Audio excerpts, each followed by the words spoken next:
ಸ್ನೇಹಿತರೆ, after few days ಇವತ್ತು ಮಧು ಬಂಗಾರಪ್ಪನವರು ಮೀಡಿಯಾಗಳ ಕಣ್ಣಿಗೆ ಬಿದ್ದಿದ್ದಾರೆ. ಈಗ ಅವರನ್ನು ಹಾಲಿ ಶಿಕ್ಷಣ ಸಚಿವರು ಅಂತ ಹೇಳಲಿಕ್ಕಾಗಲ್ಲ. ಯಾಕೆಂದರೆ ಈಗ ಹೊಸ ಚೀಫ್ ಮಿನಿಸ್ಟರ್ ಆಗಮನದ ನಂತರದಲ್ಲಿ ಈ ಸ್ಟೇಟ್ಗೆ ಅವ್ರ ಮೊದಲನೇ ಕ್ಯಾಬಿನೆಟ್ ರಚನೆಯಾಗಿ ಅಲ್ಲಿ ಒಂದಷ್ಟು ಜನರಿಗೆ ಖಾತೆ ಹಂಚಿಕೆ ಆಗಿದೆ, ಇನ್ನೊಂದಷ್ಟು ಜನರಿಗೆ ಖಾತೆ ಹಂಚಿಕೆ ಆಗಬೇಕಾಗಿದೆ. ಕೆಲವರು ಪ್ರಮಾಣ ವಚನವನ್ನು ತಗೊಂಡಿದ್ದಾರೆ.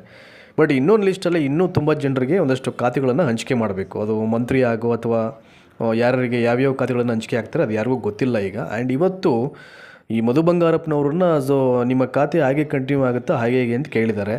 ಅವ್ರು ಹೇಳಿದ್ದಾರೆ, ಅದಕ್ಕೆ ಆನ್ಸರ್ ಮಾಡಿದ್ದಾರೆ. ಏನಂತಂದರೆ ಈ ಶಿಕ್ಷಣ ಇಲಾಖೆ ಖಾತೆ ಅಂತಕ್ಕಂಥದ್ದು ಈಗ ಮುಖ್ಯಮಂತ್ರಿಗಳ ಕೈಯಲ್ಲಿದೆ. ಅದು ಅವ್ರಿಗೆ ಗೊತ್ತಿದೆ ಪ್ರಕ್ರಿಯೆಗಳು ಹೇಗೆ ಮಾಡಬೇಕು, ಏನು ಕೆಲಸ ಮಾಡಬೇಕು ಅಂತ ಅಂದ್ಬಿಟ್ಟು ಅದರಿಂದ ಏನು ವರಿ ಮಾಡ್ಕೊಳ್ಳೋ ಅವಶ್ಯಕತೆ ಇಲ್ಲ. ಎಜುಕೇಷನ್ ಮಿನಿಸ್ಟರ್ ಒಂದು ಖಾತೆಯನ್ನು ಅಂತ ಹೇಳಿದ್ದಾರೆ. ಇಲ್ಲಿ ಏನಪ್ಪ ಅಂತಂದರೆ ಈಗ ಎಕ್ಸ್ಪೀರಿಯೆನ್ಸ್ ಆಗಿದೆ ಅವರಿಗೆ ಆ್ಯಸ್ ಎಜುಕೇಷನ್ ಮಿನಿಸ್ಟರ್ ಆಗಿ. ಈಗ ಇನ್ನೊಂದು ಕಡೆ ಇದು ಖಾತೆ ಏನಾದರೂ ಇಮಿಡಿಯೇಟ್ ಈ ಟರ್ಮಲ್ಲಿ ಬೇರೆ ಏನಾದರೂ ಹೋಯ್ತು ಅಂತಂದರೆ ಹೊಸಬರು ಬಂದರೆ ಇಡೀ ಶಿಕ್ಷಣ ಇಲಾಖೆಯ ಎಲ್ಲ ಮಾಹಿತಿಯನ್ನು ಕಲೆ ಹಾಕಬೇಕು.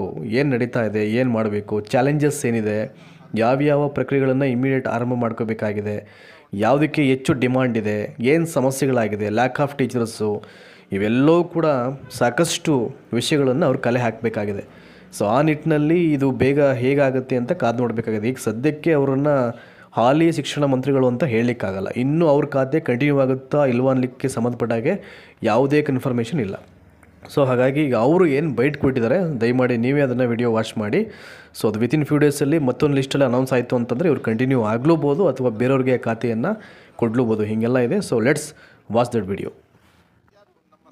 ಇಲ್ಲ ಸಚಿವರಲ್ಲ, ನೋ ದಟ್ ಈಸ್ ರಾಂಗ್. ಶಿಕ್ಷಣ ಸಚಿವರಿಲ್ಲ ಅಂತ ಹೆಂಗೆ ಹೇಳ್ತೀರಾ? ಮಾನ್ಯ ಮುಖ್ಯಮಂತ್ರಿ ಕೈಯಲ್ಲೇ ಅದು ಇಲಾಖೆ ಇದೆ. ಅವರೇ ಶಿಕ್ಷಣಕ್ಕೆ ಹೆಚ್ಚು ಒತ್ತನ್ನು ಕೊಡ್ತಾರೆ, ಅವರೇ ವಿಶೇಷವಾಗಿ. ಆಮೇಲೆ ಫಸ್ಟ್ ಅವರು ಘೋಷಣೆ ಮಾಡಿರೋದು ಯಾರಿಗೆ? ವಿದ್ಯಾರ್ಥಿಗಳಿಗೆ. ಅದನ್ನು ನೀವು ಅರ್ಥ ಮಾಡ್ಕೊಳ್ಬೇಕು. ಶಿಕ್ಷಣ ಸಚಿವರ ಇಲ್ಲ ಅಂತ ಹೇಳ್ಬಿಟ್ರೆ ಹೆಂಗಾಗ್ತದೆ? ಎಷ್ಟೊಂದು ಸತಿಗೆ ನೀವು ತೆಲಂಗಾಣಲ್ಲಿ ರೇವಂತ್ ರೆಡ್ಡಿಯವರೇ ಶಿಕ್ಷಣ ಸಚಿವರಲ್ಲಿ. ಶಿಕ್ಷಣ ಸಚಿವರಿಲ್ಲ ಅಂತ ಹೇಳ್ಬಾರ್ದು. ಮೊನ್ನೆ ಮುಖ್ಯಮಂತ್ರಿಗಳು ಇಟ್ಕೊಂಡಿದ್ದಾರೆ.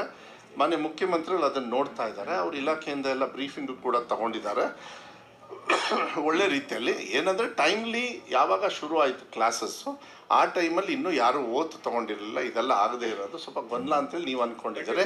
ಇಲ್ಲ ಅದನ್ನು ಅದೆಲ್ಲ ಹೈಕಮಾಂಡಿಗೆ ಬಿಡಬೇಕಾಗತ್ತೆ. ಅದನ್ನು ನಿಮ್ಮ ಜೊತೆಗೆ ನಾನು ಚರ್ಚೆನೂ ಮಾಡೋದಕ್ಕೆ ಹೋಗೋದಿಲ್ಲ.